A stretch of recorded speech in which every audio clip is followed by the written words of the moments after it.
اللہ کے بابرکت نام سے شروع کرتا ہوں جو بڑا مہربان نہایت رحم والا ہے، اور درود لا محدود حضور صلی اللہ علیہ وآلہ وسلم کی بارگاہ ناز کے اندر، بارگاہ پروقار کے اندر ہدیتن، عقیدتن، محبتن، نذرانتن، تحفتن، مودتن، ادبن پیش کرنے کے بعد مچھلی سے گفتگو۔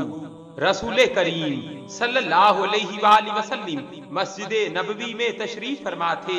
آپ صلی اللہ علیہ وآلہ وسلم کے پاس ایک اعرابی آیا، اس کے پاس ایک بڑا برتن تھا جسے اس نے کپڑے سے ڈانپ رکھا تھا۔ اس اعرابی نے وہ برتن آپ صلی اللہ علیہ وآلہ وسلم کی خدمت اقدس میں پیش کیا۔ رسول کریم صلی اللہ علیہ وآلہ وسلم نے پوچھا، اے اعرابی اس برتن میں کیا ہے؟ اس نے عرض کی، یا رسول اللہ صلی اللہ علیہ وآلہ وسلم اس برتن میں مچھلی ہے جسے 3 دن سے پکا رہا ہوں مگر آگ اس پر بالکل بھی اثر نہیں کر رہی۔ اب آپ صلی اللہ علیہ وآلہ وسلم کے پاس لایا ہوں کہ آپ صلی اللہ علیہ وآلہ وسلم ہی اچھی طرح جاننے والے ہیں۔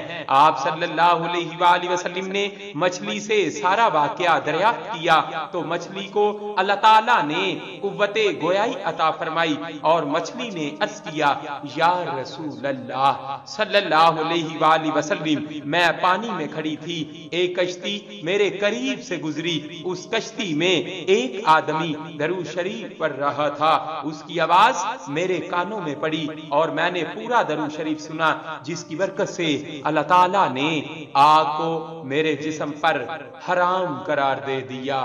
صلی اللہ علیہ وآلہ وسلم۔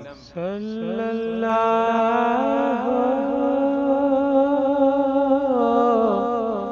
علیہ وآلہ